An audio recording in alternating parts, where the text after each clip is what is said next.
कराची में जो ई चलान निज़ाम है उसका नफाज हुआ 7वां दिन है और करीबन 28,000 से ज़ायद चलान अब तक हो चुके हैं। इसमें ज़्यादातर जो चलान है वो सीट बेल्ट ना बांधने और हेलमेट पहनने पर किए गए हैं और ओवर स्पीडिंग पर भी हैं। साथ साथ जो रेड सिग्नल है उसको तोड़ने पर, ड्राइविंग के दौरान मोबाइल फ़ोन के इस्तेमाल पर जो चलान है वो जारी किए जा रहे हैं। ट्रैफिक निज़ाम की बेहतरी के लिए सिंध हुकूमत का मुतारिफ करदा ई चलान सिस्टम शहरियों के लिए एक नया अजाब बन चुका है, ऐसा शहरी कह रहे हैं। शहर की जो बेशतर शाहराएं हैं वहाँ पर वो कहते हैं कि जी ना लेन मार्किंग मौजूद है, ना स्पीड लिमिट के बोर्ड्स हैं, जबकि 70% जो ट्रैफिक सिग्नल्स हैं वो भी खराब है। तो शहरियों का मजीद ये कहना है कि कराची का इंफ्रास्ट्रक्चर तबाह हाल है और ऐसे हालात में दुबई तर्ज के ई चलान निज़ाम का नफाज गैर मुनसिफाना है। और अगर हुकूमत वाकई ट्रैफिक नज़्मो ज़ब्त चाहती है तो पहले सड़कों की मरम्मत तो करें, लेन मार्किंग करें, सिग्नल सिस्टम की बेहतरी पर तवज्जो दे। शहरियों ने मजीद ये भी कहा कि ई चलान सिस्टम अपनी जगह मस्बत कदम है, मगर जब तक बुनियादी ढांचा जो इंफ्रास्ट्रक्चर का है वो दुरुस्त नहीं किया जाता, ये तमाम इकदाम बेसूद ही रहेंगे। इस पर हमने बात करनी। हाँ, इस पर बात करनी है हमने। और है ना, आप देखें कि जो चलान कराची में इस वक्त हो रहे हैं वो बहुत ज्यादा हैं उससे जो कि लाहौर में हो रहे हैं। जिस चलान का लाहौर में जो वो है चलान की फीस वो 2000 है, वो वहाँ 5000 है। और जिस तरह दुबई तर्ज की हम बात कर रहे हैं कि जो दुबई तर्ज की पर ये बनाया गया है सेटअप सारा, उसमें इतने बड़े बड़े चलान करना इस महंगाई के दौर में जहां पर आपके हाथ बस में बाकी चीजें भी नहीं है वो निकलती जा रही हैं, ये चलान भरने के लिए जो है एक नया सिस्टम उन्होंने मुतारिफ कराया है। साजिद रऊफ हमारे साथ नुमाइंदा कराची मौजूद है, उनसे तफसीलात जानते हैं। साजिद, सबसे पहले कि कराची के जो लोग हैं क्या तहफ़्फ़ुज़ात का इजहार कर रहे हैं? अब तक इतने सारे ई चलान फिर से हो गए, 7वें दिन भी जो है हम देख रहे हैं 28,000 के करीब हो गए हैं। क्या तहफ़्फ़ुज़ात अब लोग वहाँ के जो है वो जाहिर कर रहे हैं? देखिए, बिल्कुल सबसे पहले तो मैं आपको ये बताता चलूं कि आज तकरीबन 1 हफ्ता मुकम्मल हो चुका है ट्रैफिक पुलिस की जानिब से ई चलान के जो निज़ाम था उसको नाफिज करते हुए। अगर हम 1 हफ्ते की बात करें तो सबसे जो टोटल मजमूई जो ई चलान की तादाद है वो तकरीबन 28,000 से तजावुज़ कर गई है। अगर इनमें हम इसका जो जायज़ा लें तो उस जायजे के अंदर ये हमें पता चलता है कि ट्रैफिक पुलिस ने सबसे ज़्यादा जो चलान किए हैं वो किए हैं गाड़ियों में सीट बेल्ट ना बांधने पर और बगैर हेलमेट मोटरसाइकिल चलाने पर। ये 2 वायलेशन है जो ट्रैफिक पुलिस ने सबसे ज्यादा इन 2 वायलेशनों के ऊपर जो है ई चलान जारी किए। अब बात आ जाती है कि शहरियों का रद्द-ए-अमल क्या था। बिल्कुल देखिए, शहरियों के रद्द-ए-अमल जो है हम पहले दिन से ये बात करते हुए हैं कि जो शहर का जो इंफ्रास्ट्रक्चर है वो जो है इस काबिल नहीं है कि आप जो ये ई चलान जो है वो नाफिज कर दिया जाता।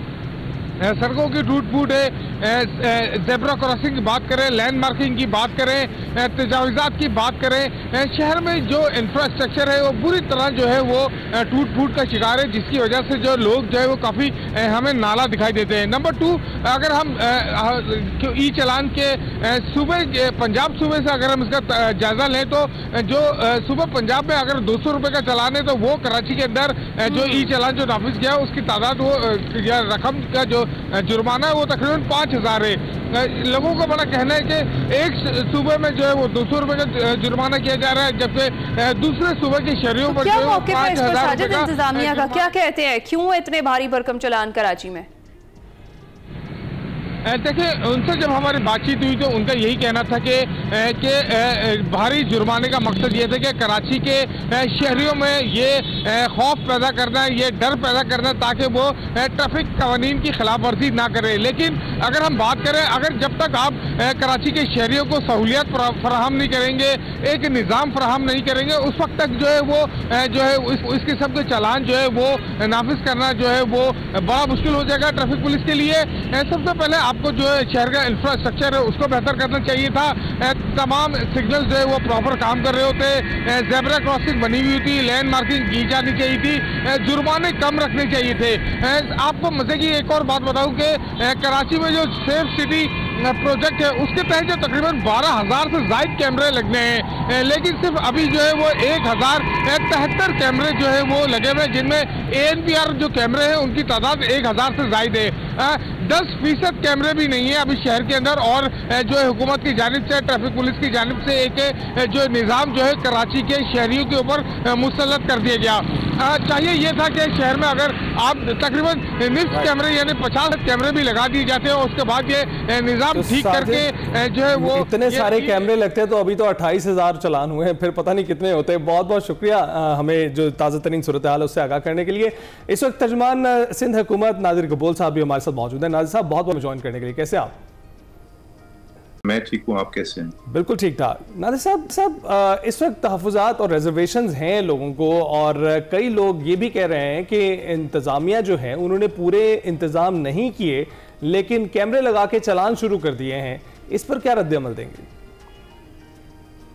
देखिए, ऐसी बात नहीं है। एटलीस्ट पिछले 3 महीने से तो अवेयरनेस कैंपेन हमने इनिशिएट कर दिया था। खुद डीआईजी ट्रैफिक जो है वो सड़कों पे मौजूद थे अपने अमले के साथ, और जगह जगह उन्होंने प्रॉपर अवेयरनेस कैंपेन का इनकाद किया था। इसके अलावा अभी सबसे जो अच्छी बात मैं आपको बताऊंगा वो ये है कि सीएम सिंध मुराद अली शाह साहब ने ये डिसीजन किया है कि जो पहली दफ़ा फर्स्ट टाइम जो ऑफेंडर्स है वो विद इन 10 डेज जाके अपना खुद अपॉलॉजी लेकर वेव करा सकते हैं अपना चालान। तो ये भी एक तरह से अवेयरनेस ही हो गया ना कि पहली दफा अगर आपसे गलती हो गई, आपको नहीं पता था, तो आपको चालान देने की जरूरत नहीं है। आप इन पर्सन जाके इस चीज को सिर्फ अपोलोजाइज करें, माफीनामा मांगे। बिल्कुल नादिर साहब, और अप्रिशिएट भी करते हैं हम जिस तरीके से फैसिलिटेट किया जा रहा है, जिस तरह से सीएम साहब ने कहा था उस चीज को भी। लेकिन जो लोग हैं उनके तहफ़्फ़ुज़ात कुछ इस तरह से वो कह रहे हैं कि इंफ्रास्ट्रक्चर जो है वो तबाह हाल है, लेन मार्किंग नहीं है, जो सिग्नल सिस्टम है वो खराब है, सड़कें टूटी हुई हैं। तो ऐसी सूरत हाल में जो चालान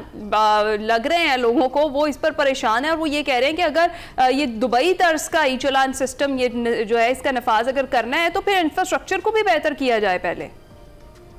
देखिए, पहले इसकी तो मैं इस तरह आपको मिसाल दूंगा ना कि अगर आपको बुखार है और दांत में दर्द है तो आप बोलें क्योंकि आपके पास बुखार की गोली नहीं है तो आप दांत का दर्द का भी इलाज ना करें। एक छोटा सा मैं आपको लाइटर नोट में एक एग्जांपल दे रहा हूँ। अच्छा। बट इंशाल्लाह इन द फ्यूचर ये देखिए ना, आप सिर्फ 6-7 दिनों में अगर 28,000 चालान हो गए, ठीक ठाक रेवेन्यू जनरेशन, ये मेरी जेब में या सीएम सिंध की जेब में नहीं जा रहा है, ये हुकूमत के खजाने में जा रहा है। और इंशाल्लाह इसी पैसे से फिर आपके इंफ्रास्ट्रक्चर के ऊपर भी इन्वेस्टमेंट होगी, आपकी दीगर जो सिविक सर्विसेज होती है उसके ऊपर इन्वेस्टमेंट होगी, और आप देखेंगे इंशाल्लाह कि कराची को हम दुबई से भी बेहतर बनाएंगे। जिस तरह की रेवेन्यू जनरेशन सिर्फ इन फाइन्स में होगी। और ये देखिए, हमारा मकसद ये नहीं है कि शहरियों के जेब से पैसे निकालना, हमारा मकसद ये है कि जो ट्रैफिक का फ्लो है उसको आसान करना। कराची के अंदर बहुत ज्यादा, मैं भी इसी शहर कराची में रहता हूँ, बहुत ज्यादा कंजेशन हो गई थी, ट्रैफिक वायलेशंस, एक्सीडेंट्स हो रही थी, यंग बच्चे, अंडर एज ड्राइवर्स गाड़ियों की ड्रिफ्टिंग, गाड़ियां भगाना, इस तरह की वायलेशंस कर रहे थे। तो ये सारी चीजें इंशाल्लाह डिस्करेज होगी और ओवरऑल निजाम बेहतर होगा। ये निजाम सिर्फ आज या कल के लिए नहीं होंगे, इंशाल्लाह ये चलता रहेगा, और इसमें जो जो खामियां आएंगी उसको हम इम्प्रूव करते रहेंगे। और ये इसके ऊपर कोई आप बिल्कुल ठीक बात कर रहे हैं कि जनरेशन, जो रेवेन्यू जनरेशन होगी इससे। लेकिन ये बताइएगा कि लाहौर में जो है उन्हीं जुर्मानों के बहुत कम पैसे हैं, और जो कराची में हम देख रहे हैं वो दुगने से भी ज्यादा है। किसी का अगर 200 का चालान है यहाँ पर वो 2000 का है, कुछ 2000 का लाहौर में है तो कराची में 5000 का है। इतना फर्क क्यों है?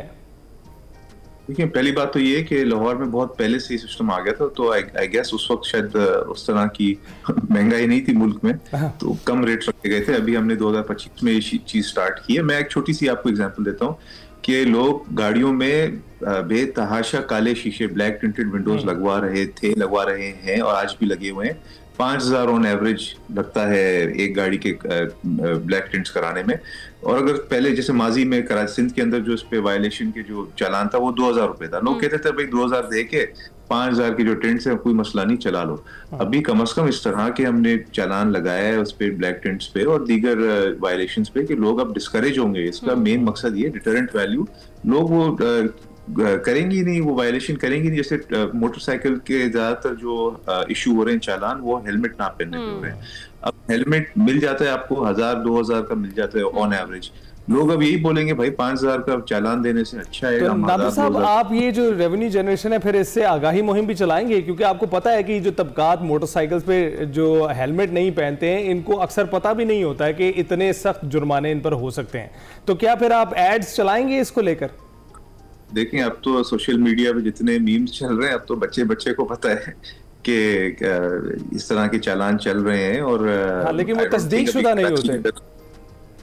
नहीं, अभी तो अब पूरे कराची को, एटलीस्ट पूरे पाकिस्तान को, बल्कि मैं कहूँगा कि कराची में इस तरह के इश्यूज चल रहे हैं और आई थिंक सब मोटरसाइकिल चलाने वाले, रिक्शा चलाने वाले, गाड़ियां चलाने वाले सब इस चीज से बाखबर हैं कि बहुत ज्यादा चालान इशू हो भी रहे हैं और लोग अभी मोहतात भी हो गए।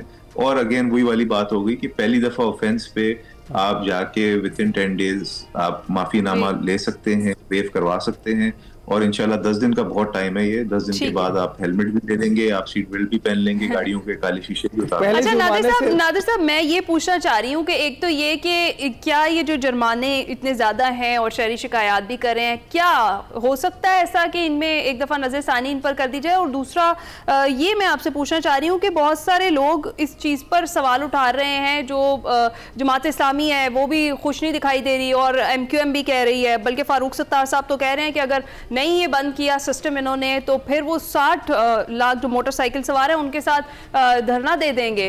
तो आप क्या कहते हैं, इस तरीके से किसी एक सिस्टम की जो कि नाफिज कर दिया गया है जिसका मकसद अच्छा है, इस तरह से उसके खिलाफ मुहिम चलाना क्या दुरुस्त चीज है? देखिए अल्लाह का शुक्र है, एटलीस्ट मैं इस चीज को अप्रिशिएट करता हूँ कि मीडिया और तमाम जो बाशऊर पढ़े लिखे तबका जो है या जो एहसास रखता है इस शहर के ट्रैफिक के निज़ाम के मसलों के ऊपर, वो ये चीज़ मान रहा है कि ये चालान सिस्टम अच्छा है, इसमें कुछ इम्प्रूवमेंट्स आने की ज़रूरत है, मगर ओवरऑल ये जो सिस्टम है ये अच्छा है बिकॉज करप्शन ख़त्म हो रही है, ट्रैफिक फ्लो बेहतर हो रहा है। तो इसके ऊपर भी अगर ये ऑपोजिशन की पार्टी सियासत कर रही है तो इसका तो यही सिर्फ मकसद है ना कि सिर्फ सियासत बराए सियासत है और उनकी जो अल्लाह माफ़ करे उनकी जो दुकानें बंद हो गई थी, वो एक तरह से सेमी रिटायरमेंट में सारी ऑपोजिशन पार्टीज बैठी हुई थी, तो उनको एक मौका मिल गया दोबारा से सियासत करने का, जैसे माजी में भी छोटे छोटे इशू को लेकर सियासत करते हैं वो इसी तरह से वो अलाइव रहते हैं सुर्खियों में और खबरों में, वरना तो उनको कोई पूछता भी नहीं, उनको वोट तो मिले है नहीं शहर में। तो इसी चीजों को इस्तेमाल करके वो कोशिश करते हैं कि अपनी सियासत को ज्यादा। नादिर साहब बहुत बहुत शुक्रिया हमसे गुफ्तगू करने के लिए। जरूर करें चलान और बड़ा अच्छा सिस्टम है जिससे आप रेगुलेट सकते हैं सड़कों को, लेकिन इसके साथ साथ ख्याल रखें कि ये बहुत जो है ना इरेगुलर कर देता है उन लोगों की कमाइयों को जो कि मतवसत तबका है, जो 40-50 हज़ार कमाता है, 5-5, 10-10 हज़ार रुपए के अगर उनके चलान होंगे तो सारा बजट जो है ना उनका इरेगुलर हो जाएगा।